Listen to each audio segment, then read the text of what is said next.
The Australian housing market is something out of nightmares, with millions of Australians being locked out from ever being able to buy their own home, and more Australians finding themselves homeless. Yes, actually homeless. But considering that real lives are being destroyed, you'd think there'd be massive immediate action taking place to try and fix the crisis. But alas, we've seen diddly bloody squat. In fact, the government have incredibly done the actual opposite and made the crisis so much worse. More and more Australians are demanding action, so how long will they continue being ignored? I'm Biko Konstantinos, and that's what we're gonna talk about today.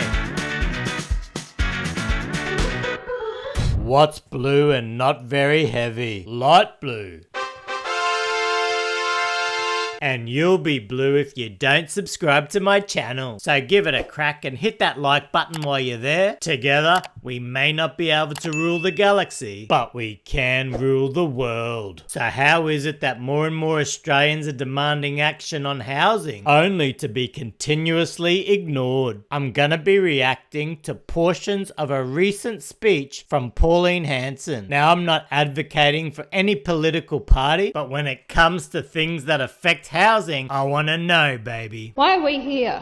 For what reason does this parliament exist? We are here to represent and exercise the will of the Australian people. What? I thought the parliament was here to prop up the housing market because politicians own so much property, thus ensuring they can retire in luxury. And for many, many years, the Australian people have been telling us to lower immigration, to put the interest of Australians living here before the interest of foreigners who don't. This is dead right. Australians aren't racist and Australians don't mind immigration. But when policies are made that negatively affect their lives, they bloody well are against it. We're now a country where millions of Australians are locked out of the housing market, yet we continue to allow wealthy foreigners to buy Australian property. Why on earth would we let our own citizens suffer when an ultra wealthy foreigner can use their pocket change to buy out property, leave it empty because they couldn't care less, and make massive capital gains because Australian policies ensure house prices always rise? Since the election of the Albanese Labor government, these calls have grown louder and stronger. They're being heard in the newspaper columns of economic commentators and housing experts. Dead right. Top economist Chris Richardson calls for lower migration. REA Group economist Cameron Kusher calls to temporary slow down demand from overseas in order to get a better housing balance. Chief economist for AMP Shane Oliver calls for lower immigration to improve housing affordability. And the barefoot investor has also hit out on soaring levels of immigration, questioning why Australia is welcoming a record intake in the middle of a crippling housing crisis. Barefoot investor, we're all bloody questioning that. Why are we currently bringing in 2,000 new migrants a day, or 659,800 in the last year, when the rental market is in a crisis, he wrote. Beats me, Barefoot. They're being heard in the growing lines of people waiting to inspect a single property in the hope of securing a rental. They're being heard around family dinner tables as Australians struggle to find the money for huge rent hikes amid our cost of living crisis. They're being heard in the growing cities of tents and swags and cars popping up around Australia as more and more people fall into homelessness and despair. You see, these record levels of immigration have actually been a bonanza for property owners in Australia. On top of the COVID policies which sent house prices surging, record levels of immigration have added fuel to the fire, creating even more demand for housing, sending prices through the roof. So while property owners have made capital gains of around 30 to 60% in just a few years, renters have been completely abandoned, having to deal with crazy rent surges and the lowest rental vacancy rates in history. Australia has thrown renters to the wolves.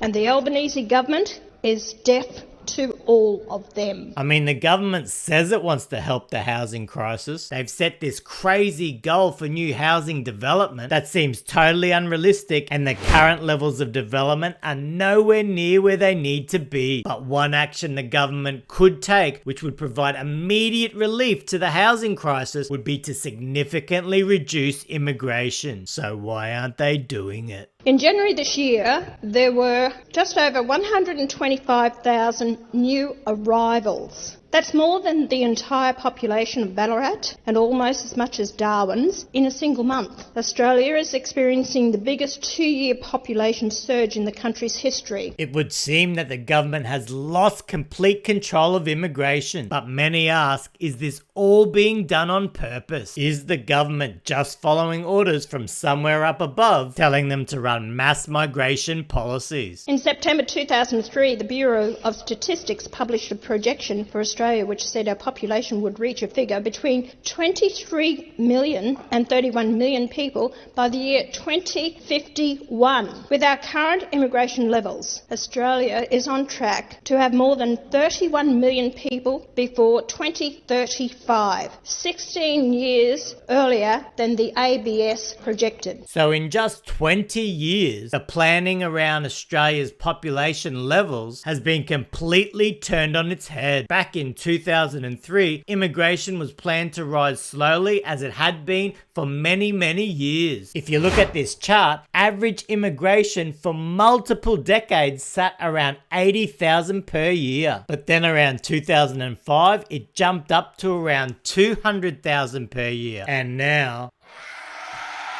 And this has happened despite the majority of Australians being firmly against it. The majority of Australians do not want a big Australia. This is dead right. All recent surveys indicate that the vast majority of Australians would like immigration levels to be reduced. I mean, some very recent social media type polls are nearly 100% calling to lower immigration levels. Like I said at the start, Australians have no issue with immigration because many Aussies are immigrants themselves, including myself, because my grandparents came over by boat and settled around Biloela, Monto, Queensland. But I'm asking for the people to have a say, because you have completely ignored the people. You're not listening to them. Most Australians don't want high immigration. The major parties completely ignore the polls that universally confirm this fact. However, there's one type of poll they can't ignore, a national plebiscite. I think it's past the time to ask every Australian voter what they think is an appropriate level of immigration. This will give the major parties an opportunity to make their case, why they've completely ignored the will of the Australian people. A national plebiscite where Australians could share their will regarding immigration levels seems extremely reasonable, especially in the middle of a housing crisis, which should be a national emergency in my opinion. Oh, you must go around blind when you drive down the cities and you see, tent cities, people living in their cars, people queued up in their hundreds to possibly get a rental accommodation, or those young Australians who will never have the hope and chance of owning their own home. Blind or purposely choosing to ignore the problem. Remember the story of the Good Samaritan in the Bible? There was a guy beaten up and left for dead, and two people just walked on past, choosing to completely ignore his suffering. As a country, are we going to continue ignoring those who are suffering through no fault of their own? I mean, a wealthy country like Australia should not have Australians being forced to live in tents or their own cars. I don't know what happens to people when they come to this place. You lose the backbone. I don't think you really understand how much they're struggling. You go on and make all your speeches in this place, but when you're out in the real world, it's a different matter. Your actions speak louder to me than your words, and there's no action on this at all. Well, the main action we've seen is house prices going up and up and up, and rents going up and bloody up. And for people who don't own property, well, you know which direction they're going financially. I don't know who your masters are, but it's certainly not the Australian people. We are their servants, and we should be listening to them. But you've turned a deaf ear to the Australian people with regard to this. There should be a debate. There's never been a real debate about this. You've never never explained to the Australian people why we should have high immigration. Here's how much the Parliament wants to hear from Australians regarding their thoughts on immigration. Regarding Pauline Hanson's Senate submission to conduct a plebiscite, only 3 agreed and 38 rejected the proposal. It sort of looks like they don't actually care what Australians feel about record levels of immigration that's causing massive demand for housing and pushing many Australians towards poverty. I'm Biko Konstantinos.